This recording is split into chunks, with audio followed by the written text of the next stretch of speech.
Olá, caros amigos, desejos de muita paz. Permaneçamos de corações unidos e roguemos aos nossos benfeitores espirituais para que conduzam o nosso raciocínio, a fim de retermos as suas lições e que elas possam contribuir para a nossa reforma íntima.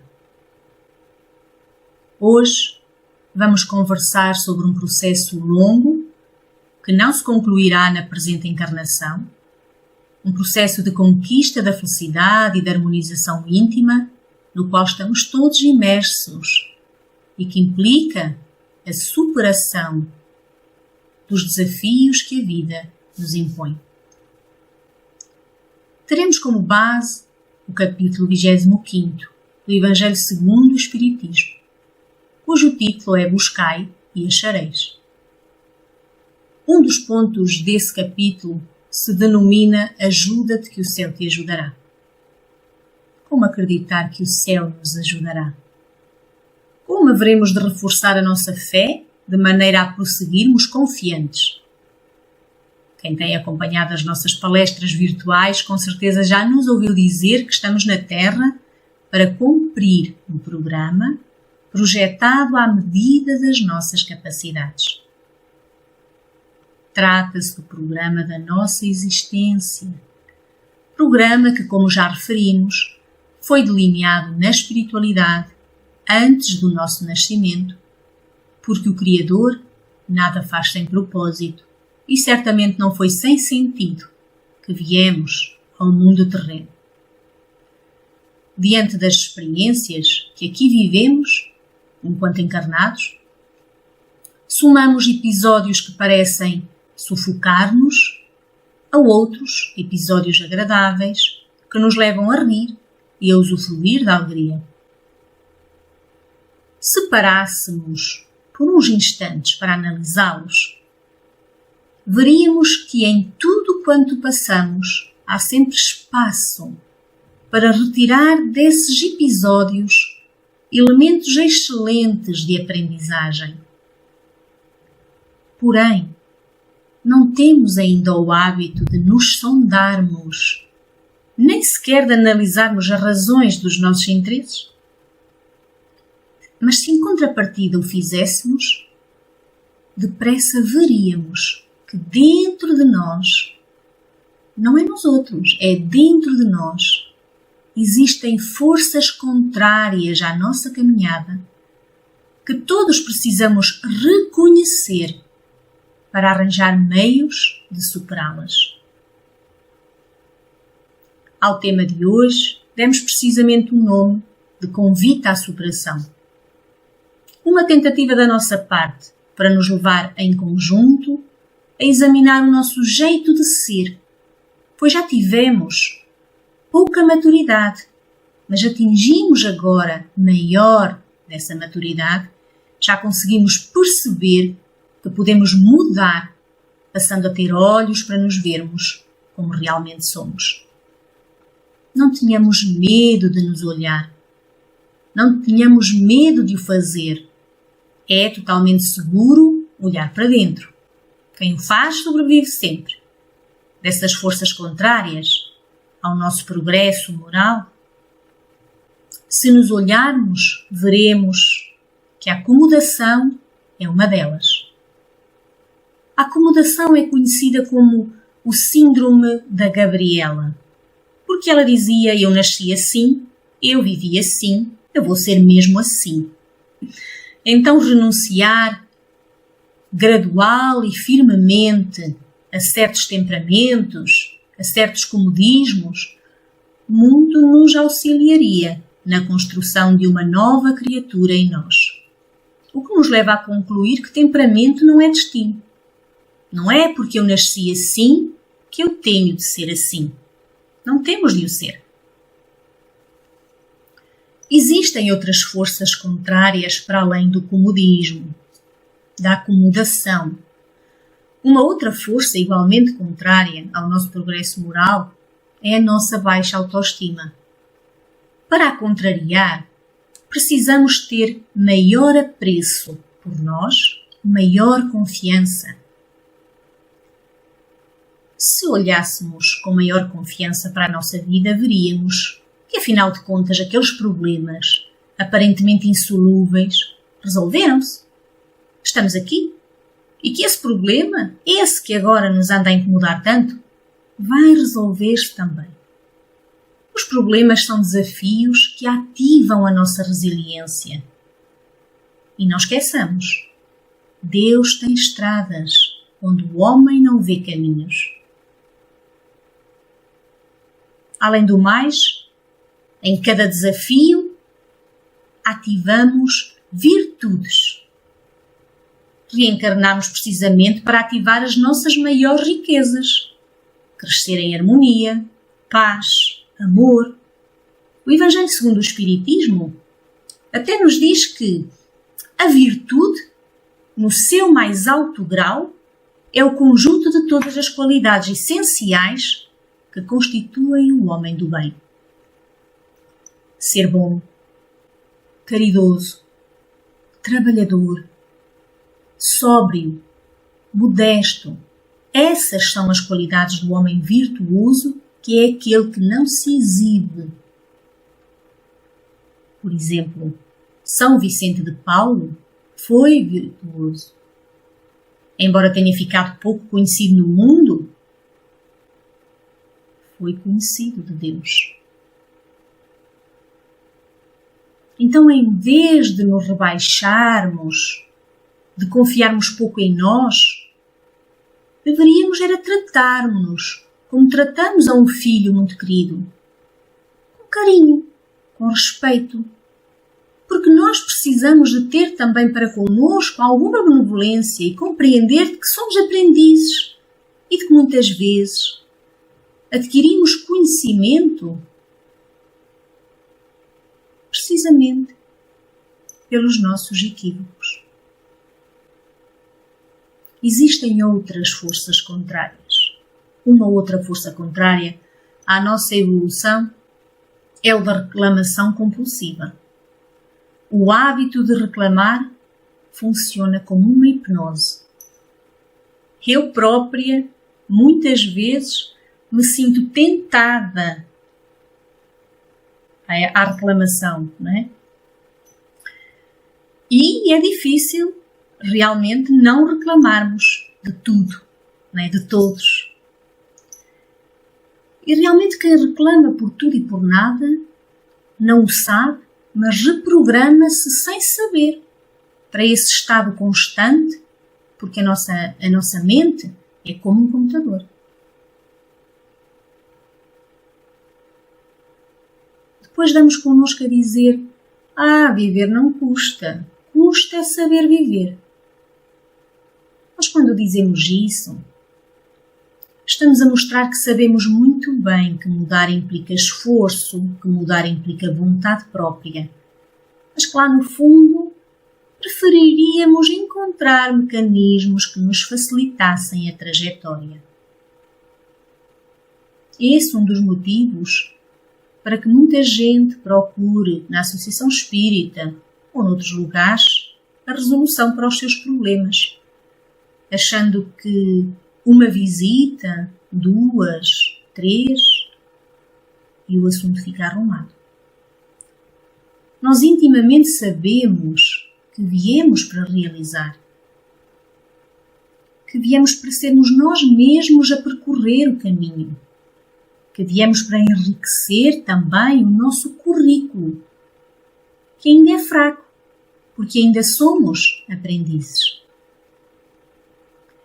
Acontece que quando a vida parece sobrecarregar-nos de responsabilidades, quando os dias se somam em dificuldades atrás de dificuldades, nós damos connosco a lamentar-nos. Não damos connosco a enfrentar.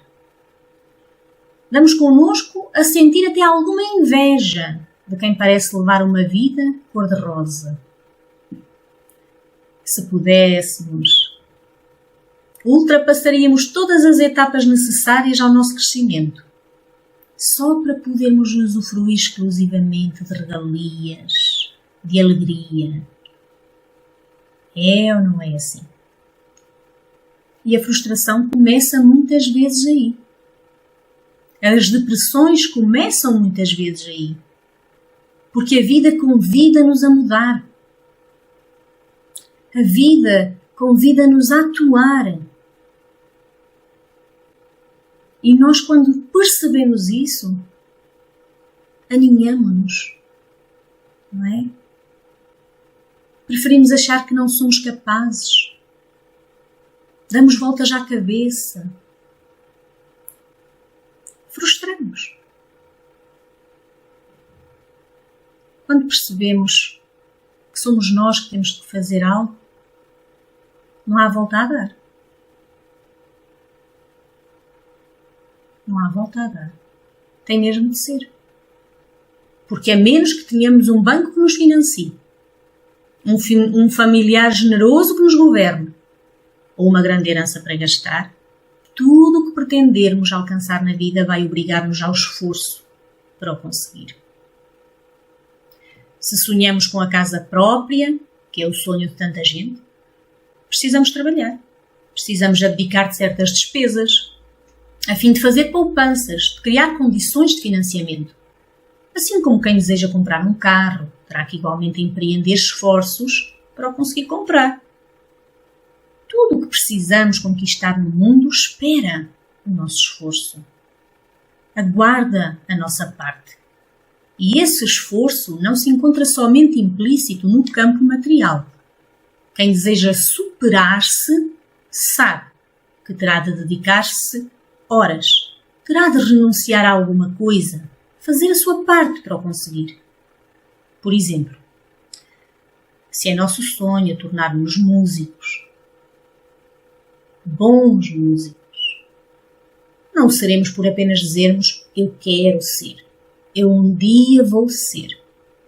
Para o conseguir, teremos de treinar diariamente, de aprender a ler partituras e dedicarmos-nos a fundo até atingirmos esse propósito. Por isso é que alguns artistas nos emocionam com a sua interpretação, a ponto de lhes invejarmos o jeito. Invejamos-lhes o jeito, mas ignoramos os esforços, ignoramos a disciplina necessária, as lutas, as dificuldades e as lágrimas derramadas no começo. E isso não nos ocorre. Disso nós não queremos saber. E no que a nós diz respeito, queremos é ser atendidos pela espiritualidade.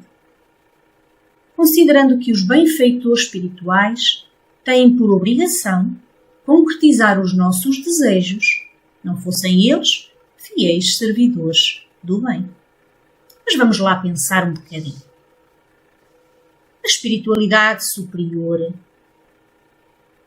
é sábia, é justa, jamais iria agir por nós, porque isso representaria ferir o nosso livre-arbítrio. A espiritualidade superior auxilia, mas espera que cada um de nós faça o que tem para fazer. Com crianças contrariadas, nós muitas vezes dizemos, e olhem que eu ouço isto algumas vezes, eu já não peço mais a Deus, eu nem volto a rezar. Se Ele existe, Ele sabe muito bem do que eu preciso. Deus, de facto, tudo sabe, tudo vê, sempre ampara a nossa caminhada. Acontece que os passos dessa mesma caminhada estão por nossa conta. Daí a frase, ajuda-te e o céu te ajudará. Quando Jesus a pronunciou, foi para nos servir de estímulo. Mas fomos nós que, por sua vez, nos decidimos a interpretá-la de acordo com a nossa conveniência. Ajuda-te e o céu te ajudará. Convida-nos antes à transformação interior por meio da realização. Convida-nos a refletir sobre o estado da nossa vida, quais os problemas que mais nos cercam, quais as necessidades imperativas a tomar para que essas circunstâncias dolorosas se ultrapassem, deixem de existir. O ponto do Evangelho, buscai e achareis, semelhante à máxima ajuda-te e o céu te ajudará, simbolizam o princípio da lei do trabalho e, consequentemente, da lei do progresso. Porque se não existisse o trabalho, que seria o homem? O homem seria um inútil. Se Deus tivesse excluído o homem da necessidade do trabalho físico, os seus membros estariam hoje completamente atrofiados. Se o tivesse desimpedido do trabalho intelectual, o seu espírito permaneceria na infância, nas condições instintivas do animal. Eis porque ele disse e fez do trabalho uma necessidade, dizendo-nos: busca e acharás, ou seja, trabalha e produzirás. Dessa maneira serás filho de tuas obras, terás o mérito da tua realização, serás recompensado segundo o que tiveres feito. E nós? O que fazemos? Quando a vida pede contributo, quando a vida exige, muitas vezes respondemos com reclamações. Ou então criamos barreiras que são verdadeiros atavismos espirituais e pomos em Deus a solução para os problemas que nos cabe enfrentar. A propósito de tendermos a colocar a solução dos nossos problemas nas mãos de Deus, conta-se que um dia caminhavam a cavalo um mestre e os seus discípulos.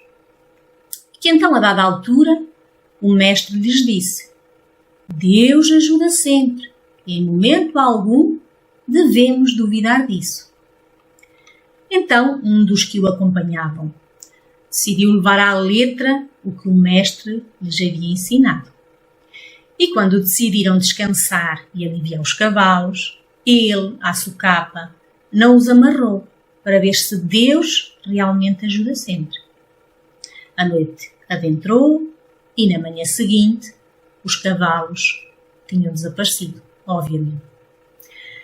Aproveitando a oportunidade, o moço foi logo confrontar o mestre e este, num tom tranquilo, lhe respondeu: Deus queria cuidar dos cavalos, mas precisava das tuas mãos para prendê-los e tu não as emprestaste. Quantas vezes não procedemos à semelhança deste discípulo?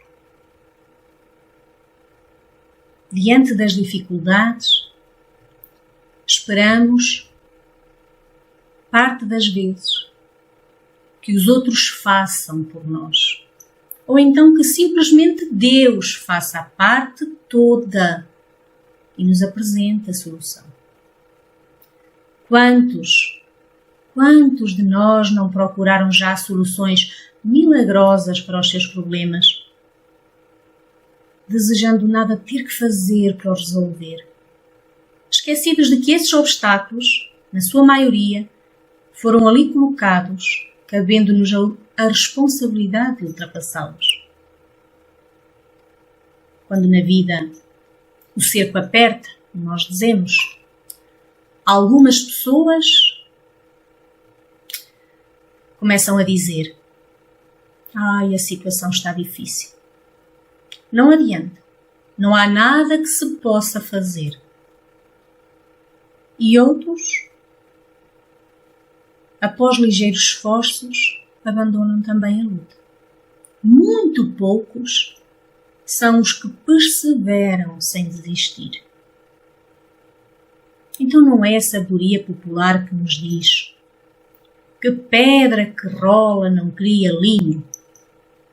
Isso sugere que quem constantemente muda não realiza coisa alguma.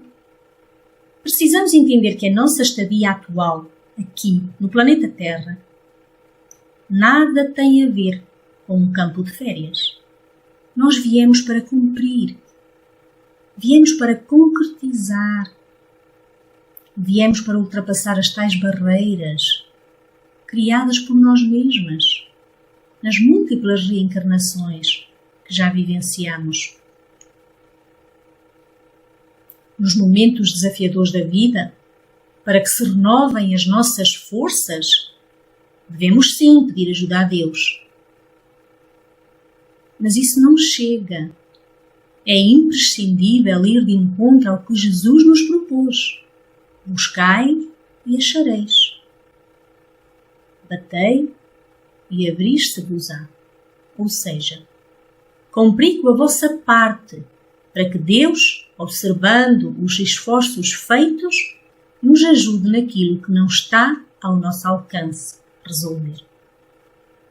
No capítulo 26 do Livro dos Médiuns, encontramos precisamente essa indicação de que os bons espíritos não vêm para trabalhar por nós, vêm para nos auxiliar a atingir as nossas metas, o estabelecido no nosso programa.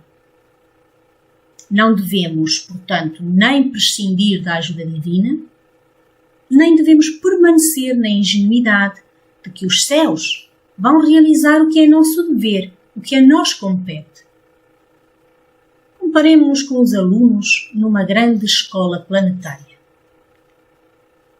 Enquanto alunos, precisamos preparar-nos para ultrapassar determinadas provas.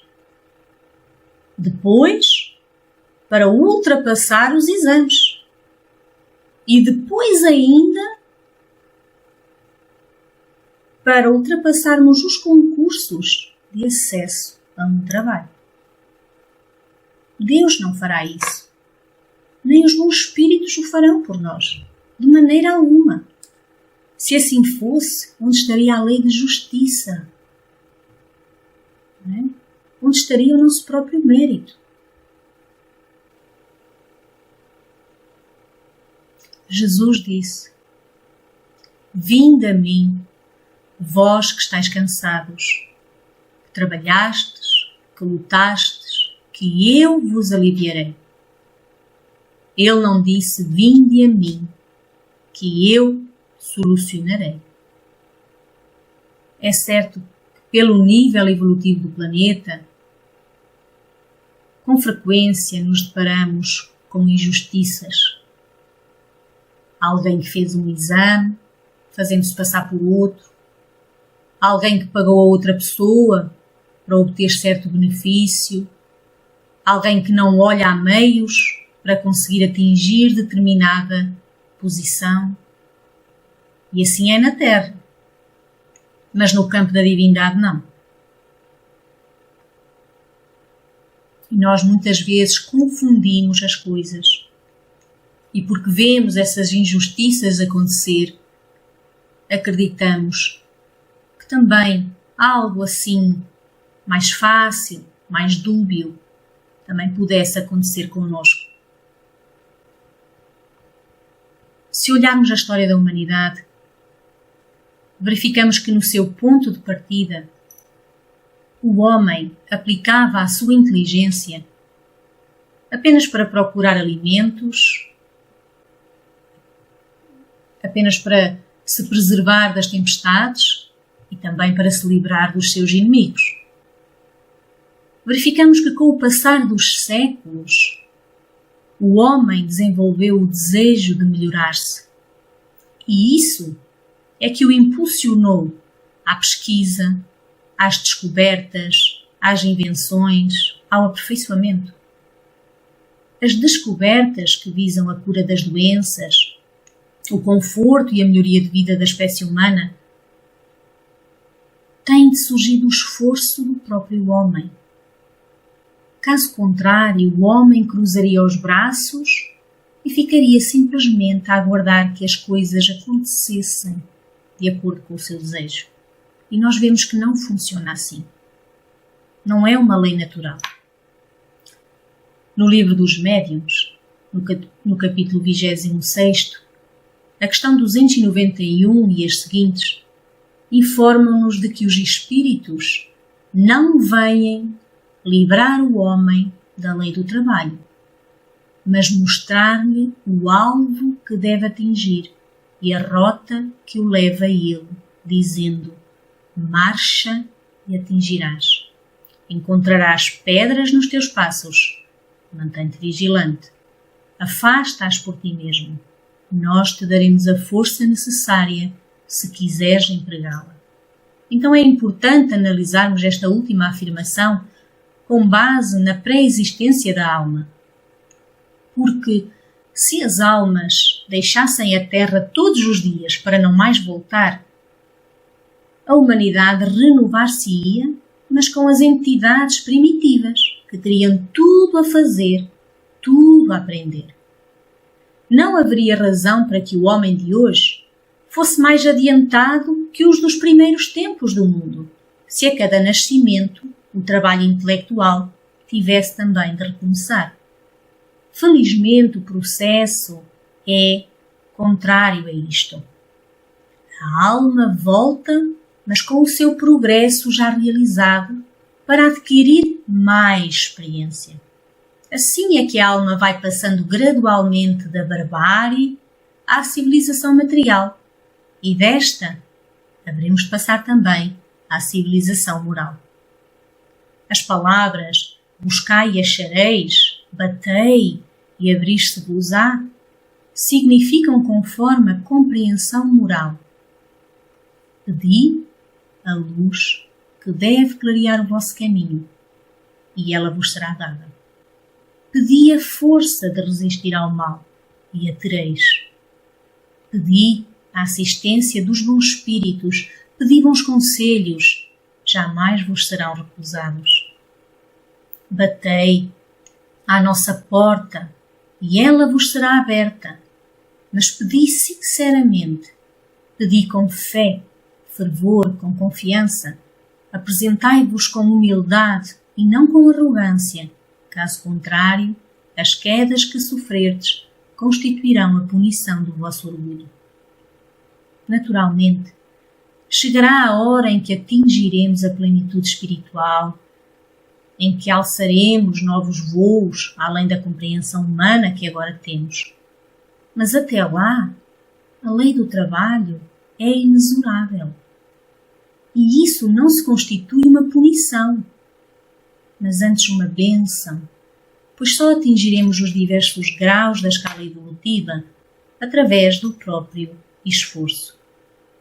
Deus, na sua infinita bondade, na sua infinita justiça, favorece-nos a todos através da alegria que logramos quando atingimos os nossos objetivos mais sublimes. A prova disso está em verificarmos que a cada etapa finalizada, uma certa paz, nos acomete, uma certa sensação de dever cumprido, que a nossa consciência se acusa como benéfica. Também na natureza tudo trabalha. As plantas, os animais, os homens necessitam desse esforço igualmente para que atinjam os patamares mais promissores. Então cada qual, no seu nível próprio de esforço, conforme o que foi oferecido, está a desempenhar o seu papel. Façamos o melhor, Façamos a nossa parte o melhor possível. Não exigiríamos de bom senso um trabalho árduo para uma criança de tenra idade, dizem-nos os espíritos. Seria sensato que nós oferecêssemos para elas apenas atividades proporcionais à sua capacidade física e psicológica. Da mesma forma, são todos os instrumentos da orquestra divina. Como o maestro é sábio, a orquestra jamais desafinou. Deus dá-nos as forças, dá-nos as provas consoante as nossas forças. Está tudo certo. E Ele sabe, de antemão, que nós já possuímos capacidade para ultrapassar estes desafios a que nós muitas vezes chamamos de infelicidades, de dificuldades. Mas Ele sabe que nós, com empenho, com fervor, com esforço, com grande vontade, conseguimos ultrapassar. Este é um processo natural que acontece e vai continuar a acontecer até atingirmos um certo patamar de consciência. É a lei do progresso, aliada à lei do trabalho, instituindo o espírito, na sua condição de viajante, rumo à plenitude espiritual. Não existe ninguém, nem tão pobre, que não tenha recebido bilhões de bênçãos e nem tão rica que deva desprezá-las. Portanto, não deixemos que a falta de confiança em nós, que a falta de confiança em Deus, nos impeçam de avançar e de progredir. Não desperdicemos a oportunidade da vida que nos foi concedida. E para que continuar a piorar a situação com o vinagre do pessimismo? Pare um pouco.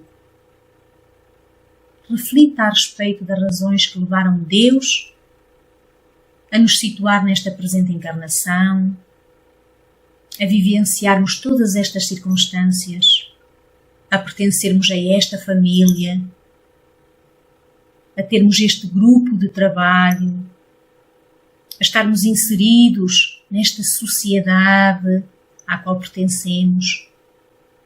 Não está mais que visto que tudo na vida tem um sentido profundamente pedagógico e que tudo precisa ser equilibrado. Façamos, portanto, por utilizar com valor o tempo que Deus nos oferece para viver no mundo. Façamos por vencer as nossas batalhas para que mais rápido se aproxime a chegada dos tão sonhados dias da harmonia. O mundo tem muita necessidade. Necessidade de muitas coisas. Mas do que necessita e muito é de criaturas voltadas para a prática do bem. Não necessita mais de quem arranje motivos para brigas, para zangas ou para mágoas por quaisquer tolices. O mundo precisa de quem saiba sorrir de contentamento diante de tantas notas trágicas que fazem chorar. O mundo precisa de quem consiga desculpar e perdoar o mal-entendido, a fim de que se multipliquem fluidos de bondade e de paz em todo o lugar. Que sejamos nós aqueles que se examinam antes de examinar os outros, antes de julgar o outro. Aqueles que seguem conscientes de que nada no mundo nos pertence, mas que ao mesmo tempo, a cada passar da meia-noite, começa um novo amanhecer. Pensemos nisso. Pensemos que muito do que ocorre na nossa vida retorna para se tornar lição. E não esqueçamos nunca de que Jesus está no leme. Prossigamos adiante, felizes, com coragem, com vontade de autossuperação. Deus sempre sustentará as nossas forças para que possamos triunfar.